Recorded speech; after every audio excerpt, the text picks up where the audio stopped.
Hello. Do you guys like the new audio quality?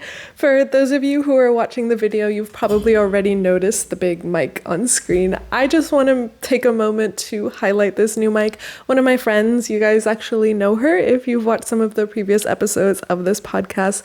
I often refer to her as my pharmacy friend in these videos because, surprise, surprise, she's a pharmacist in real life. Anyway, she got me this for my birthday last month. She is so freaking sweet. Not only does she listen to all of these episodes, but she's now even helping make the experience better for everyone. I have already sent you a message, but I also want to say thank you on here as well. So thank you so much for this, and I guess I'll dedicate this episode to you. Now, I know it's been a bit since I've updated the recap of this graphic novel, but I've finally gotten around to filming chapter 6. The entire chapter just makes everything 10 times more confusing, so I hope you're all ready for that. With that, here's everything that has happened so far, and I'm sorry in advance for the audio quality for the next 20 minutes or so, but that was my phone, my Samsung Galaxy, just trying its best to filter out my voice from the background noise and doing its own processing and whatnot. But now that we have this handy dandy mic, hopefully the audio quality will be 1,000 times better. Anyway, with that, here is the recap. Everything starts with a recording. It's completely dark except for the little light that the flashlight of a phone produces. As the camera moves around the room, you see rubble everywhere and hear voices complaining about the heat. And then a face comes into view. He's sweating and it looks a little desperate as he speaks. We're the sophomores and juniors at Sejong University Film Department, and we're waiting to be rescued. It seems like there was an incident during our studio tour. 9 of us are trapped down here right now. We talked to 911 just now and are all staying together as advised. Thankfully, no one is injured. Hey, stop that and just start filming. Okay, we're recording a short introduction of ourselves and our blood type just in case. I'm Han Sung-bin and my blood type is B. The camera shifts and a girl comes into view. I'm Chung Hana, my blood type is O. The camera shifts again. I'm Lee Chung Nok. My blood type is a little rare, and Mom, Dad, I love you. Okay, pause. Maybe this is why I shouldn't be writing things on the train, so I mix this part up. Chongnok is not the one who cries for his mom and dad. He just says that his blood type is a little rare. He's an RHA. And it's Kim Yoon who actually cries for her parents. I just completely forgot her introduction in the script that I had written for this, so instead, I hope you guys enjoy the actual part of the manhwa with her drawing in it. I'm so sorry for messing that up. I'll try to be more careful in the future. As soon as she says that, the chaos breaks out. This isn't what they agreed on. They need to be quick in case the battery runs out. Someone breaks up the fight and a boy comes into view. This is Song Jun-taek, and Jun-taek pauses and drops his head. And your blood type? Jun-taek lifts his head and scratches his hair. I know, it's type O. The camera shifts again. This is Shin Yu-chong, and my blood type is... But he gets interrupted by Song-bin, who realizes that the camera isn't in focus. Great, hope we don't need this for any blood transfusions. Another small fight explodes, the camera comes back into focus, and someone once again breaks up the fight before the camera moves on from Yujung. Oh, Taeyeon here, blood type is B, I'm interning at the studio. The camera moves on. I'm Baek Hae-sung, my blood type is AB. Please save us as soon as possible. And then the next person comes into view. I'm Ko Juno, blood type B. Now let's turn it off, guys. Song-bin turns off the recording. All 9 of them are sitting in a circle with a phone's flashlight in the middle. Each person has something different to add to the conversation. Some regret coming to tour the studio, some are grateful that they're alive and not buried underneath the rubble, and someone just wants them to stop talking because that'll make them all thirsty. The conversation ends with someone suggesting that they turn off the flashlight to preserve the phone's battery, and soon the whole area grows dark. 16 days later, on the 6 a.m. morning news, a reporter is reporting on suspicious signs on the corpses from the Contra Studio incident. The news is playing on a TV in an apartment where the apartment tenant is listening to it while she's making morning coffee. The news reporter continues. The police stated that they will be investigating the case and the survivors. Although the survivors of the Contra Studio incident were rescued on the 6th after 14 days in isolation, 3 corpses were found damaged and one of the survivors was found unconscious, raising multiple suspicions on the case. Police have obtained permission from the family of the deceased to request an autopsy of the 3 corpses. Additionally, in order to minimize the possible psychological distress of the survivors during the investigation, prosecutors have stated that a professional advisory committee member would join the investigation. And on the TV screen, you see these headlines flashing. Contra incident, signs of murder revealed on site, multiple survivors suffering from trauma. Police request an autopsy from the National Institute of Scientific Investigation. The tenant grabs the keys to the apartment, says bye to her boyfriend, and is putting on her shoes as the news reporter on the TV continues behind her. Prosecutors have revealed that they are appointing a neuropsychiatrist as an advisory member, and people are speculating that the appointed member is Dr. Chu Younghwa. Younghwa smiles as she exits her apartment. Meanwhile, at the police station, everyone is gossiping about how Team 2 will most likely take on the Contra case. It seems pretty obvious to all the other officers that Kwon Jong-do will take over and Team 2 will steal the spotlight yet again this quarter. Meanwhile, in the room assigned to Team 2, one of the team members is crying. At this rate, she'll never get to go home. Jung-do, however, is all about work. He wants to go through the crime scene photos, but his teammates convince him to get some tea in the break room.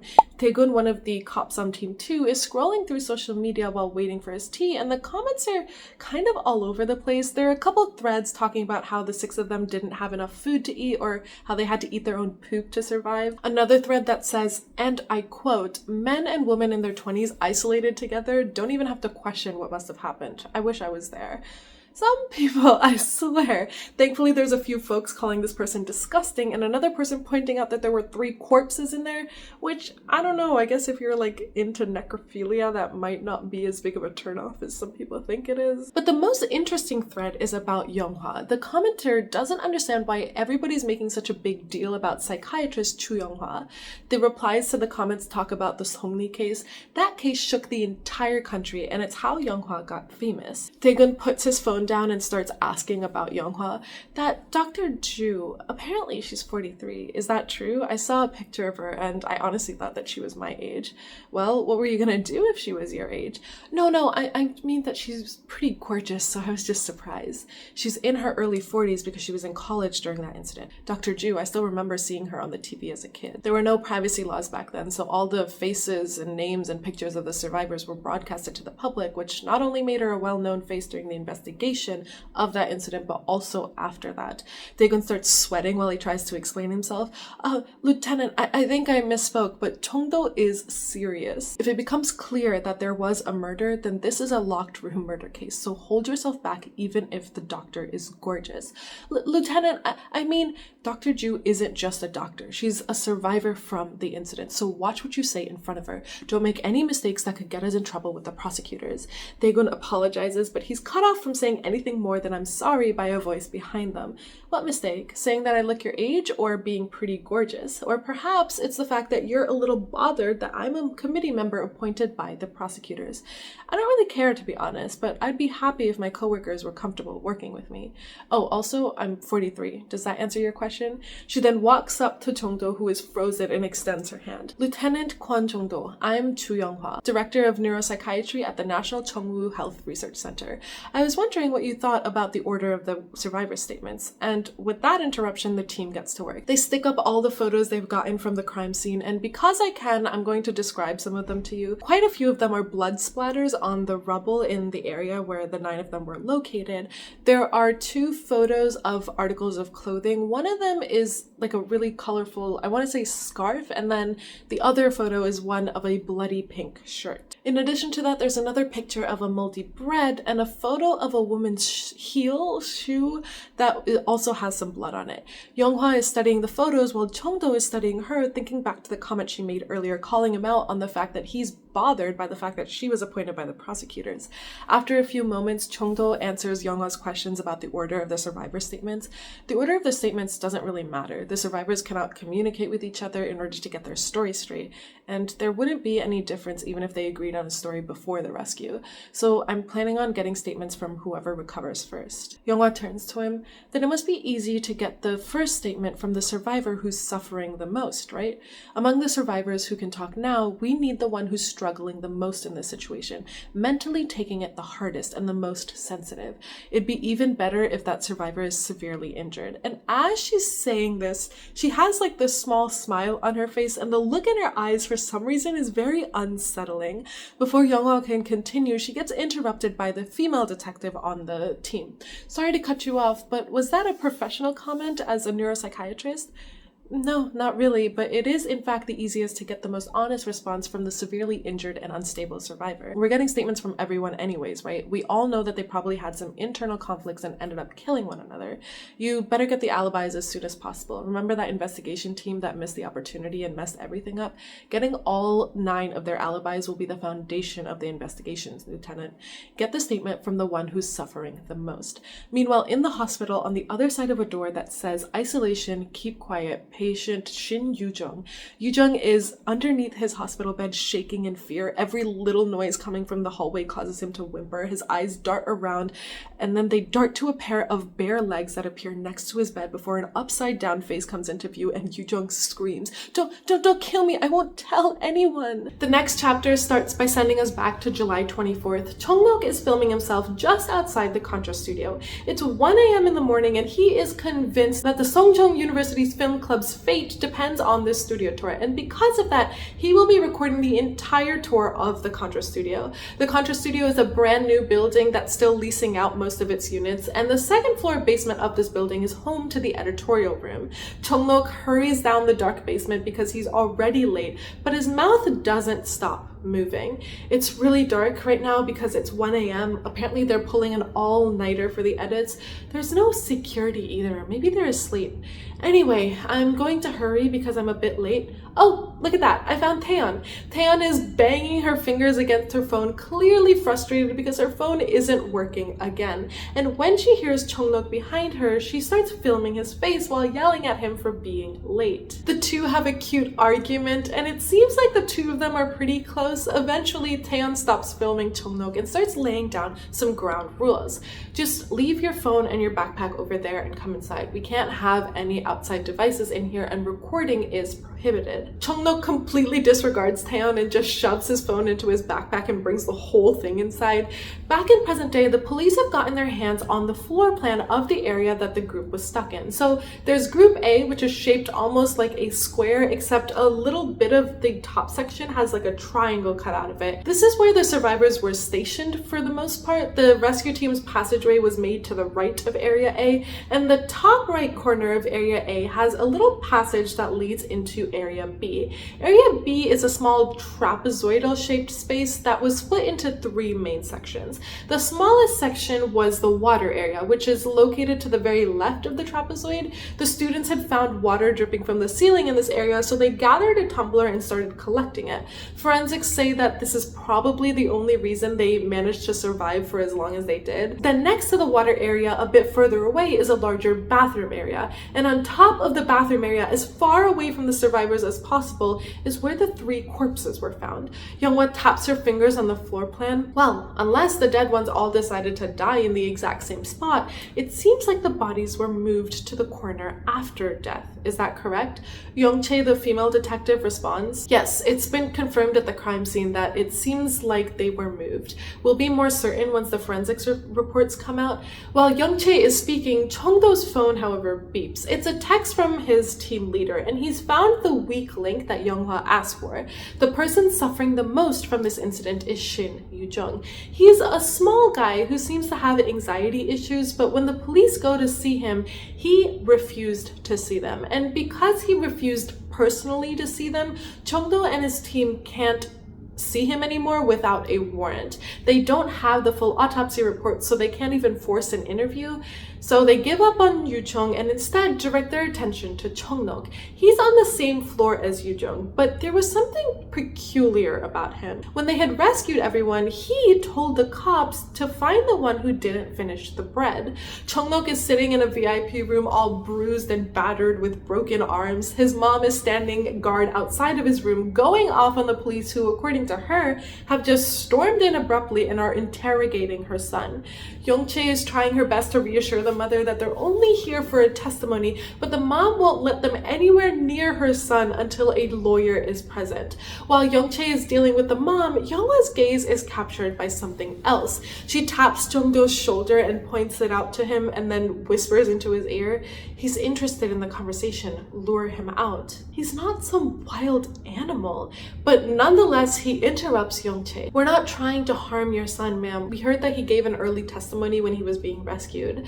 We're just here to confirm that. One of the pieces of evidence we collected from the scene included a food item, and Chung-nok said that we have to find the one who didn't finish the bread. So we're here to confirm that statement. Survivor statements are required from everyone anyway, so it may be better to just get it over with as soon as possible. But since you're so against it, if you want to talk to an attorney, please do. But as all this is going on outside, on the other side of the door, Chung-nok has his back glued to the door listening to the conversation.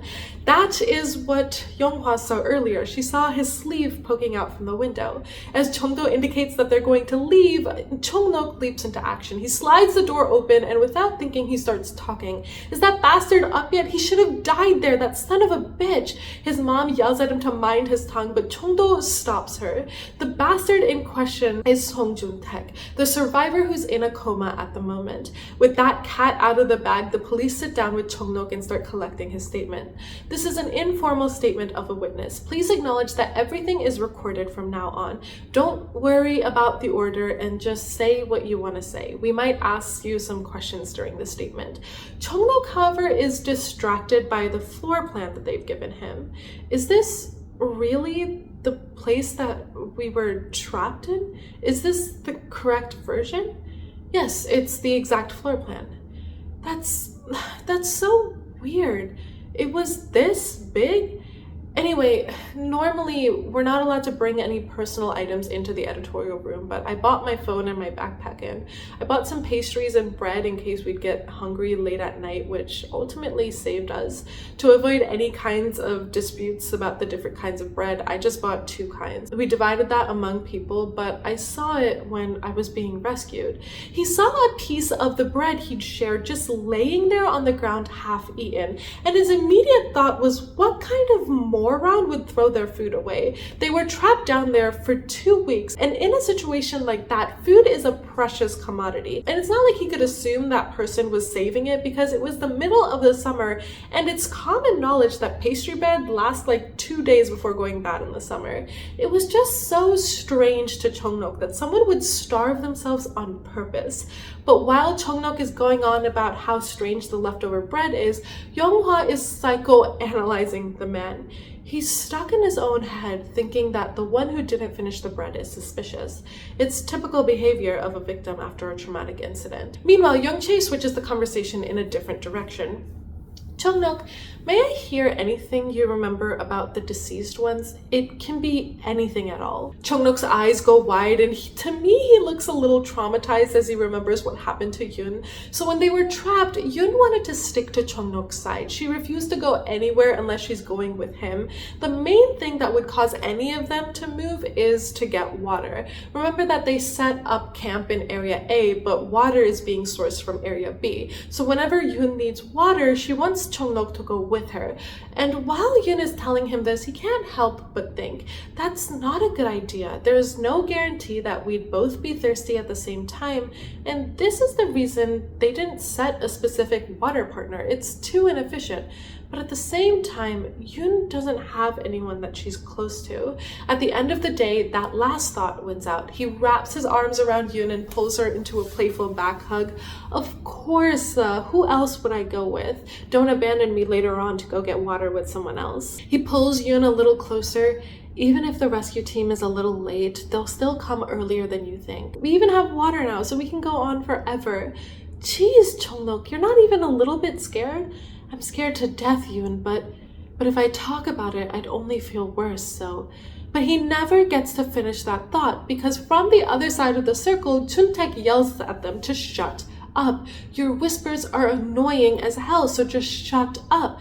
Don't you know that the lovey-dovey couples always die first in these kinds of situations? And true to his words, sometime later they found Yoon collapsed face first onto the ground. Screams erupted throughout the area. Every little sound sent people into screaming fits. But when everything quieted down, the unmistakable sound of someone chewing echoed through the space. While everyone was gathered around Yoon's body, Chuntaek was crouching in a corner, eating Yoon's bread.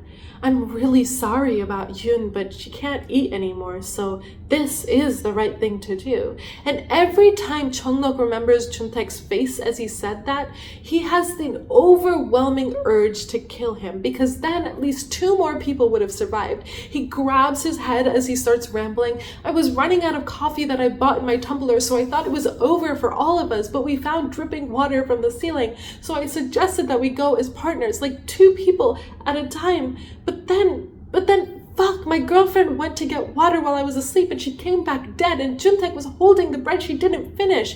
By this point, Chungnok is screaming his head off and banging his broken arm on the bed. The officers and his mom try to calm him down, but he's too far gone. You said this is a murder case. That means he wanted to take it from her, even if he had to kill her to do it, and he was holding it. Yoon was dead and he was holding that bread. Can't you see he killed a person for some food? There's a witness too, the witness. But he's forced to stop screaming and banging by Chongdo, who twists his arm and pins it to his back. Chongnok, please calm down. Take a deep breath. Chuntaek, he went to go get water with Yoon. He went with Yoon. All the dead ones, they all died from going to get some water.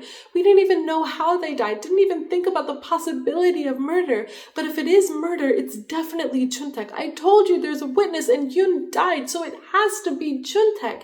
Meanwhile, at the National Forensic Services autopsy room, the doctors who are looking at Yoon's body are frozen in shock. Yoon's hand is missing 3 fingers and the nail of her ring finger is dangling off. And the worst part is that the missing fingers look like they were bitten off. And then we're sent back to 3 hours after the incident. This is 3 hours after the building collapse, not Yoon's death. Everyone is over the moon when Chungnok opened his backpack and it was filled with bread. And Chungnok too can't help but give himself a smooch while listening to all of those praises.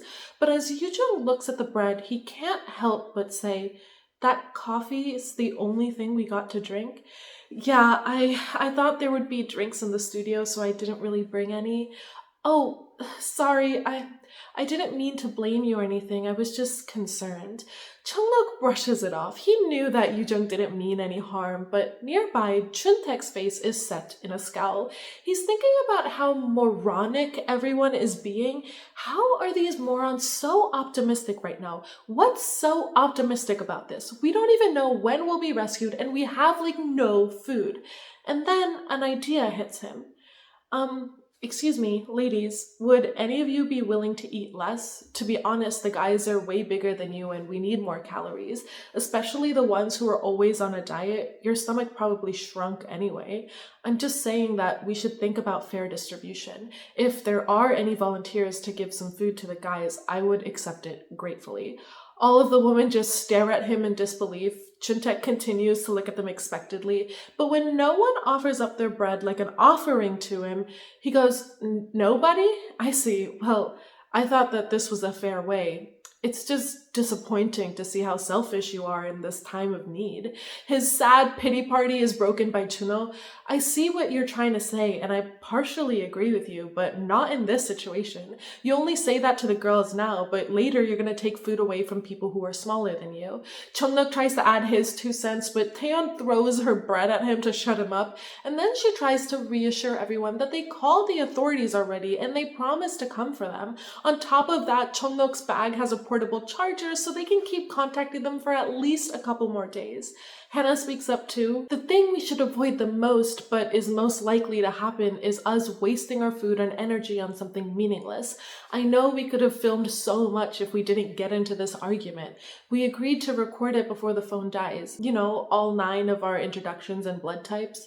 But they first decide to distribute the bread, and it's a little crazy how picky some people are about the kind of bread in this time. But I guess college kids will be college kids. A couple minutes later, Chungnok holds out his phone to Songbin. He wants Songbin to be in charge of the phone because he's the class president. On top of that, there's this tiny issue that if Chungnok makes even a small mistake with the phone, then he'll be chewed out for it. But that's obviously, just a minor reason. So with 37% battery left, they start filming their introductions. 10 hours after the incident though, a fight breaks out. Chungnok is turning his backpack inside out because he can't find his portable charger. Chungnok doesn't understand because he put it in there, so where the hell did it go? Did someone steal it? Hannah in the meantime is blowing her casket. It's just us here, it can't be stolen. Are you sure that it was in your backpack?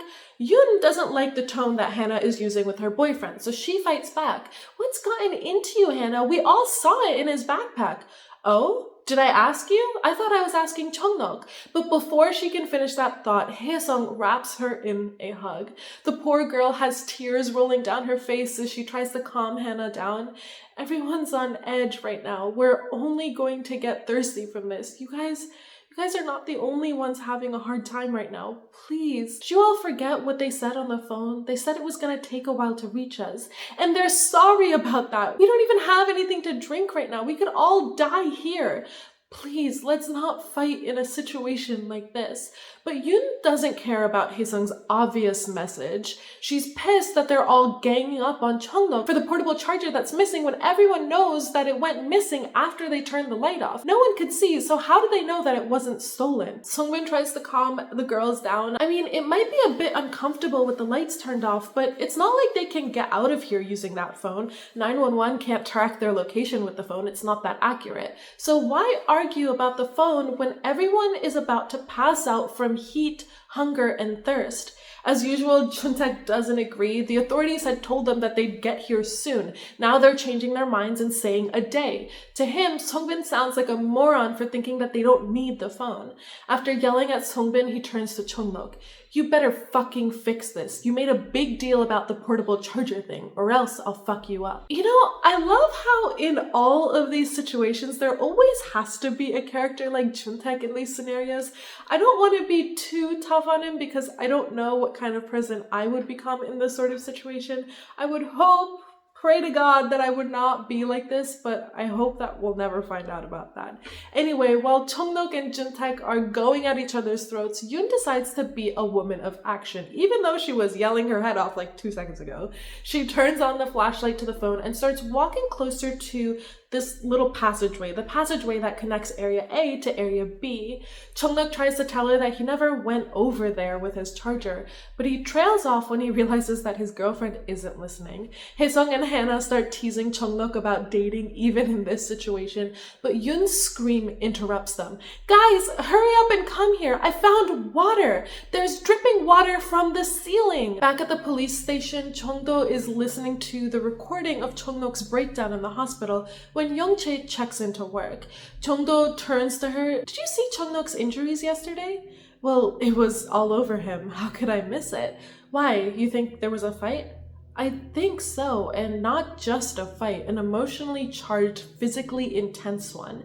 But isn't Chungnok pretty tall? He seems pretty strong too, so not a lot of them could have attempted to strangle him to death. Chungdo's brain starts turning, and he thinks about Chungnok yelling out about how Yoon went to get water while he was asleep and died. He was so sure that their alibis would match up because they were all trapped in a closed room, but that's not the case anymore. He remembers Younghwa telling him to collect all the alibis as soon as possible and can't help but smile a little. Turns out he was wrong about the committee member working against them. So with the exception of Chuntaek and Yujong, Chungdo decides that they need to collect the water partners of every single person they can. Youngchae is confused though. Why do they need the partners? Well, they don't know who the victims were when they were killed. Chongnok said Yoon dies when she went to go get water while he was sleeping. And for water, they only moved in partners. Water is crucial for survival, so this was probably constantly on their minds. They would have sat there all consciously counting down their turn to drink water. Maybe the partner rule was to watch one another, to keep an eye on each other. So excluding the 5 who cannot testify or are dead, let's get the alibis from the other 4. No matter how many suspects we have and whatever happened in there, we at least have half the survivors. We'll catch on to something during those testimonies. I don't know what went wrong, but before Jung-go can finish his sentence, his team lead bursts into the room. The forensics reports have come out, and it's not just a homicide. Meanwhile, the police chief is giving a press briefing. The press is clicking away on their laptops and their cameras as he speaks. There were signs of homicide on the corpses, but there is not enough evidence as the investigation has just started. And considering the professional opinions of various institutions, we have decided that we need additional reports from forensics and more detailed crime scene investigations. And therefore, we have decided to proceed this case as a private investigation. I will be taking questions now. And of course, the first question on everyone's mind is, what unexpected factors?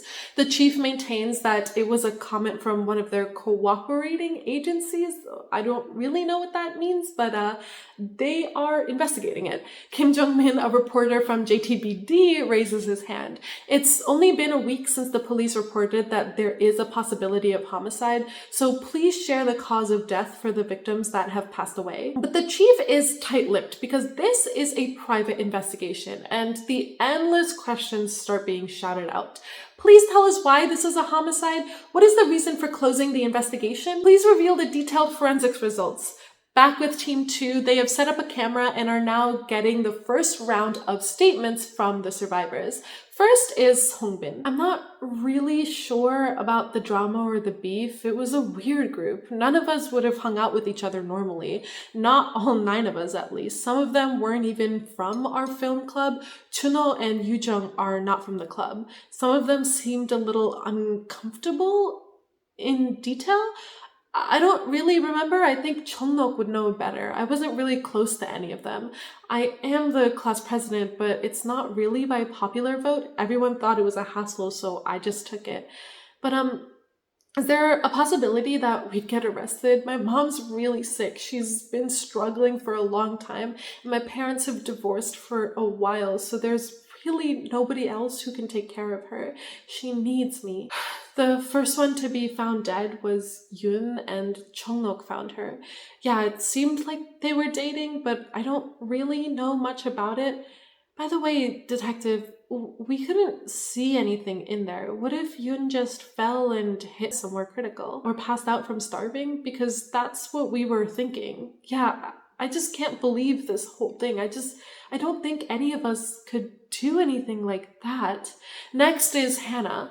I heard it. Chuntaek was asking Yoon to go get water with him. Didn't you hear it from Chongnok as well, detective? Huh? About your visit? Of course I heard it from Chongnok. I heard it was kind of a mess when you visited him. Wouldn't it be weirder not to know about it when we're in the same hospital? I'm just trying to say that Chongnok did not lie to you. I'm the witness that heard Chuntaek asking Yoon to go with him. I told Chongnok that Chuntaek asked Yoon to go with him. It was pitch black in there. We couldn't see our own fingers no matter how much we tried. Felt like we could just die from the darkness, so I clearly heard it. Chuntaek, what? Honestly, I'm not suffering from any PTSD. Obviously, I was scared in there, but I'm fine now. We were starving for 2 weeks in that small-ass room. Isn't it kind of expected for some of us to die? I was more surprised when the police suspected that it was a homicide. I'm just glad that I'm not one of the dead ones.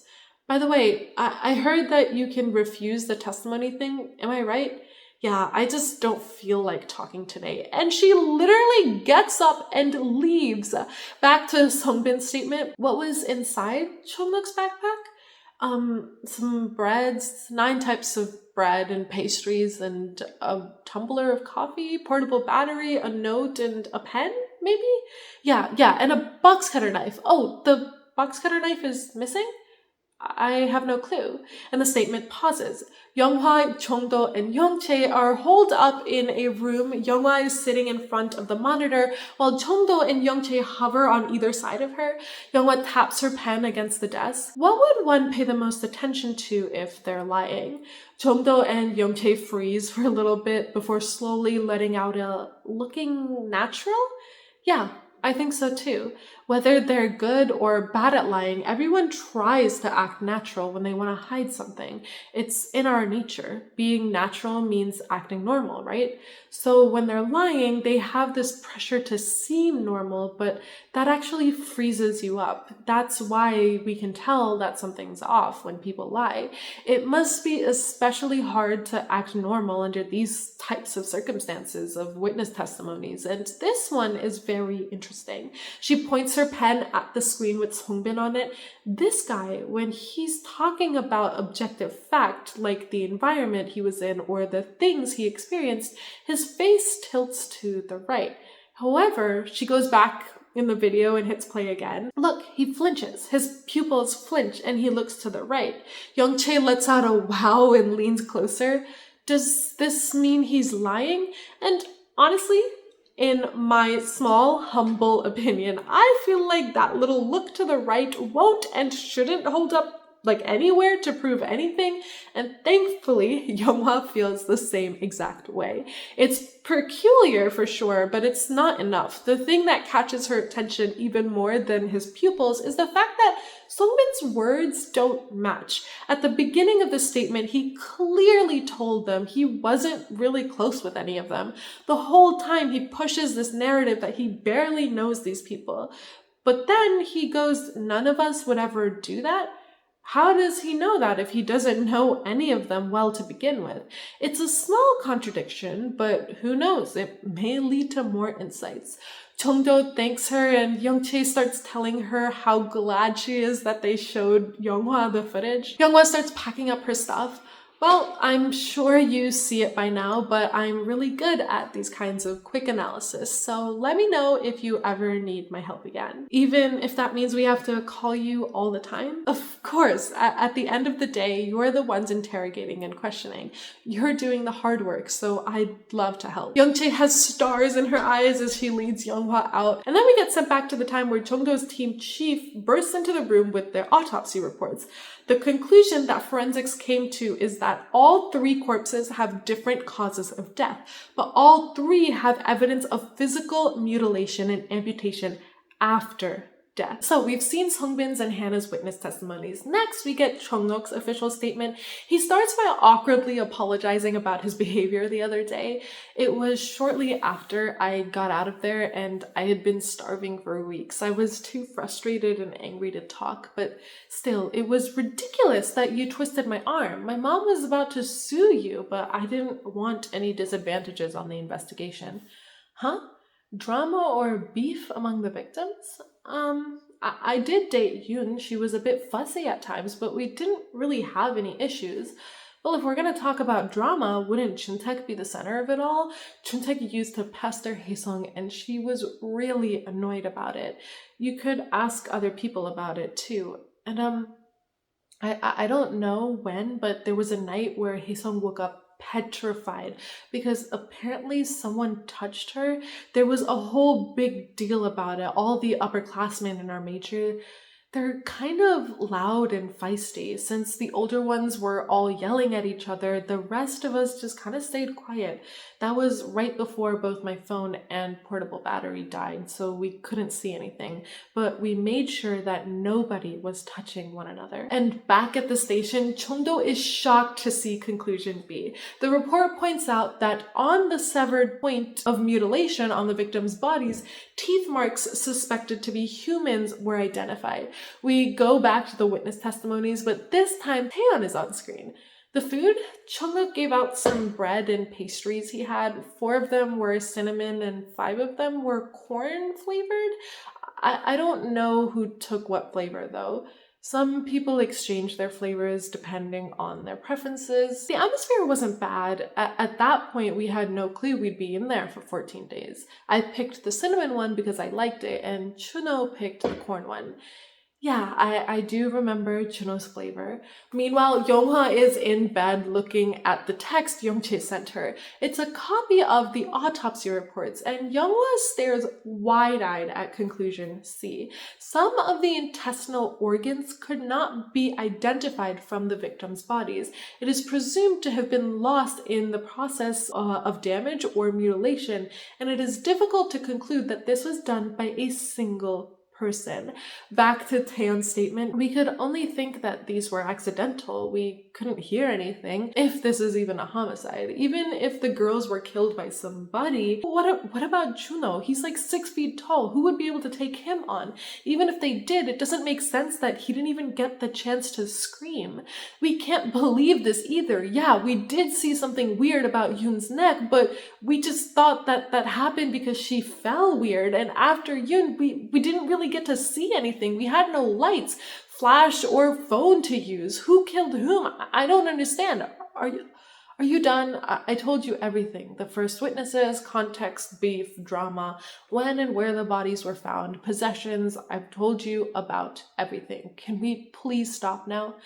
Thank you for cooperating with the investigation. Lastly, we're collecting the water partner alibis. Please write down the amount of times you went for water and the partner that you went with during your isolation period of 14 days. If you remember anyone else's other than yours, please write that down as well. While you're writing this report for the water partner alibis, we prohibit any contact with the other survivors. Police will be placed in each hospital room, and we will manage all devices that could be used for communication. This alibi is not forced, but we can request a warrant if you deny it. Taegun at the end of each testimony handed each witness a piece of paper and made this little speech. Back at the station, Chongdo and Yongche are talking about how this is the golden time. This is the moment where the survivors remember the most, so they need to hurry up, especially since they have to question/check each victim at least 3 more times, but Yongche is curious if their methods will work. I know the water thing was in partners, but would they really remember all of their alibis? Well, forensics told me this. It would have taken about 3 hours of dripping water from the ceiling to fill up a 750 milliliter water bottle, which means the survivors only got about 6 liters of water in 24 hours. And after desperately enduring for hours for their turn in that devastating heat and hunger, wouldn't they want to drink at least half of that water bottle? Realistically, each team of partners would have finished all of the water, so the next team had to wait 2 to 3 hours after the previous one. Ultimately, the amount of times one could have gone for water is 1.7 times a day at most, assuming that each person's water trip would have been 25 times at most in total. But there have been some unexpected variables. They might have wasted some water due to low visibility, and some of them died along the way. However, I do think that it's worth it to put all of these alibis together. Don't you think so?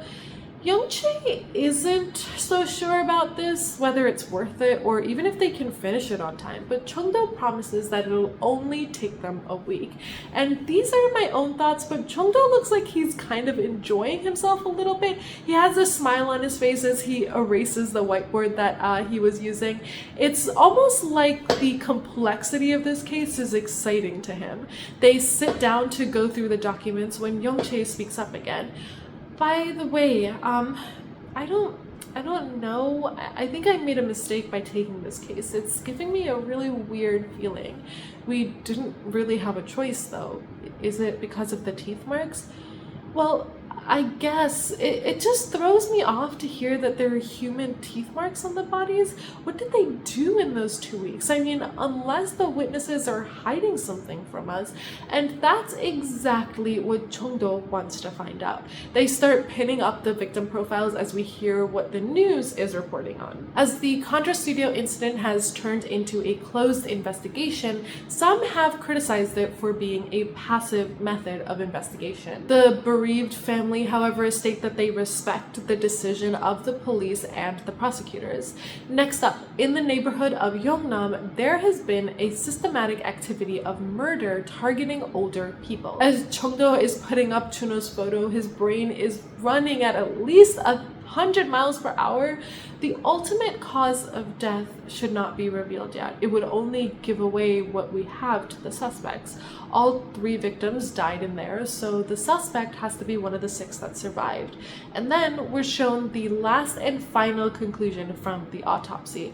All 6 of the survivor DNAs were detected on all 3 victims' bodies. The next part starts off 8 hours after the building collapsed. Chung-Nuk's phone is ringing. It's a call from 911, or 119 in Korea. Hae-sung picks up frantically. The call connects, and immediately you can hear the excitement not only from the survivors, but also the officers. The officers go through their spiel about staying calm, asking about injuries, telling them to turn off their phone and save battery. But Taeyeon, who had grabbed the phone, doesn't care about all of that. She only wants to know one thing. Are we being rescued? We confirmed that you guys are in the 2nd floor basement, but the foundations of this building are especially weak. So we have to take a detour, and we need to see what happened inside the studio for that to happen safely. So show you around, right? Who wants to? Juntaek grabs the phone from Taeyeon. To him, it only makes sense since he's a guy. He should be the one to do it. What should I do, officer? We'll guide you along. First, please show us where you guys are located right now. Juntaek turns the camera around and shows them the rubble on the side of the wall. Half of them are collapsed. Hey, get out of the screen. Anyway, so this side is where we're at, like this. Wait a second. Is that a door? Yeah, but it's blocked. Trying to open a wall might just collapse the entire thing.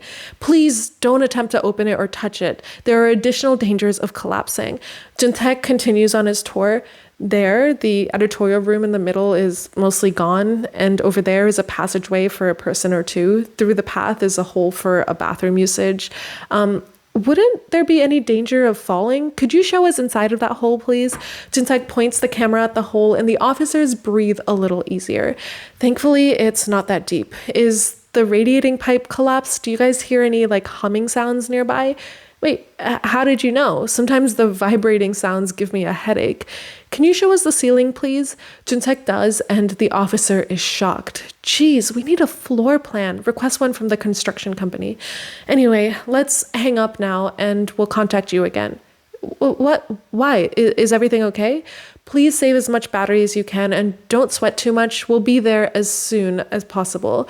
But before the officer can finish and say anything else, the call goes dead. Juntaek stands there with wide eyes. That means that they need to be in this place without any light because the only way to conserve battery life is to turn off the phone. He hands the phone back to Chung-Nok while questioning if maybe their eyes will just adjust to the darkness, but Chung-Nok snuffs out that hope real fast. If there's absolutely no light, dark adaptation means nothing, Juntaek. You already know this.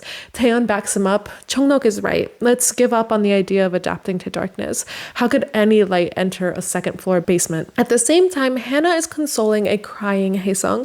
Sungbin, in the meantime, is trying to use science to get Hae-sung to stop crying, telling her that she'll dehydrate herself if she keeps going. And surprisingly enough, Juntaek is the only one trying to stay positive. Hey, we just FaceTime 911. Don't worry too much. Not that big of a deal. Chung-Nok can't help but use this opportunity to tease him. Oh, really? Remember when you were stuttering and whining during the recording of the blood types? My blood type is O. Wah. Juntaek turns completely red as he swats at Chung-Nok, and the petty fight between the two of them bring a smile to everyone's face. This is the first time since everything has happened that they've all just had a laugh. A couple hours later, when they're all bathed in the dark, Yoon asks for Chung-Nok's phone. She needs to go to the bathroom, so she turns on the flashlight, just blinding everyone. As she's getting up though, Chuno stops her. Wait, Yoon, let's save the battery. You should just go without it. What? I want to use the bathroom. I know, but we don't know what's going to happen, so it's better to just get used to the dark. You can find it by searching with your hand when you get there. But they said the rescue team is going to be here soon. It's not about visibility. I'm just scared. Juno opens his mouth to say more, but Taeyeon cuts him off. Hey, Juno, let this slide. I didn't want to mention this, but it's not just finding the toilet hole. We don't stand up and take care of things like you guys do. It's not like the phone is going to die right now? What if she gets hurt? Juno realizes his mistake. He didn't consider that going to the bathroom as a woman is a tiny bit harder. Yoon goes on her way, and then something catches Yoo-jung's eyes. He sees a little security camera on the now crumpled ceiling. Normally that camera is recording 24/7, but of course, with the building collapse, it's no longer doing that. Plus, even if it was working, there was no way to record anything in the dark. Like, it wasn't high tech enough for infrared recording or anything like that. Yoon comes back, and before she can turn off the light, Hannah asks for it. She needs to go to the bathroom too. Chungno can't help but let out another quip. Now, how are you going to the bathroom so often without eating anything? Make it quick. It's just every time the battery. You really think this is the best time to joke around? Jesus, Chungnok. Hannah grabs the phone and starts walking when Yoon's words float into her ear. You like his jokes. Stop overreacting. God. Chungnok's eyes widen as Hannah turns around, a deadly expression on her face. You seem to have issues with me every time I speak. What, are you volunteering to die here? Yoon gets up and all up in Hannah's face. Chungnok and Haesung once again try to break up the fight, but Hannah and Yoon are too far gone, throwing insults at each other. This isn't the first time. Can't you fucking see the situation we're in, Yoon? You really want to start a fuss with me every time I speak. Watch your tone. No wonder you have no friends, Hannah. You literally talk like a cheap whore. I don't know how these two can do this at a time like this. Like, they're not only getting on my nerves, but they're wasting precious battery because they didn't have the sense to turn off the flashlight before insulting each other. The two only stop when Chino raises his voice at them. The rest of them have had enough. If they want to kill each other, then they can do that outside. The two of them walk off in opposite directions while Yoo-jung looks at them, wondering if this is how popular kids fight. Back to the investigation. It's been 2 weeks since Chung-do's team has started their work, and the news is still talking about the incident. So we can conclude that there is a suspect in one of the 6 survivors? No, the prosecution would not have closed the case from the public if it were that simple. They must have found something peculiar during the autopsy or forensics, or there could be an outside factor that hinders them from specifying the subject. There was a camera recording in the room where the survivors were trapped in. Yes, it was discovered that there was a camera near the exit that had been operating intermittently. They immediately started the data recovery process, but it is expected to take some time. So can we consider this as a combined investigation of the police and the prosecutors? No, the main force responsible for the investigation is the police. Yeongnam Station had stated that they are in charge of this investigation. However, the prosecutors do get some power over, but the rest of the sentence gets interrupted by Yongche's exclamation. Oh, the Prince of the Western District's prosecutor's office. He's good looking indeed. Taegun can't help but pop her bubble. Prosecutor Choi Hyun-sung, chief hates him. He thinks the guy is an inexperienced, book-smart bastard with some old money. Really? Well, he does hate the elites. I think he's more of an old smart than old money. His whole family is known for becoming prosecutors. Well, people too perfect like him are a little intimidating. Taegun's rant gets interrupted by Chungdo. Taegun! Yes, sir. Here's the second round of water partner alibis. Moving so slow today, Taegun. Taegun cozies up to Chungdo, apologizing, but he does throw in a little, I've been working overtime for 4 days now, chief. Taegun is once again interrupted, but this time by Yonghwa. She's back to provide some more crucial insights. Chungdo has taken a good part of his day to write out all of the water alibis on a whiteboard. I'll put a picture here so you guys can look at the alibis yourself if you want. As the 3 detectives get the second round of alibis up on the board, Hyunghwa's eyes start to widen. Wait, these alibis, there's something really weird about them. And that is the end of chapter 6. I'm sorry to leave you on a bit of a cliffhanger, but hopefully this makes you more excited for what's to come. Thank you again always for your patience and my slowness in posting these and for watching. And I will see you next time. Bye!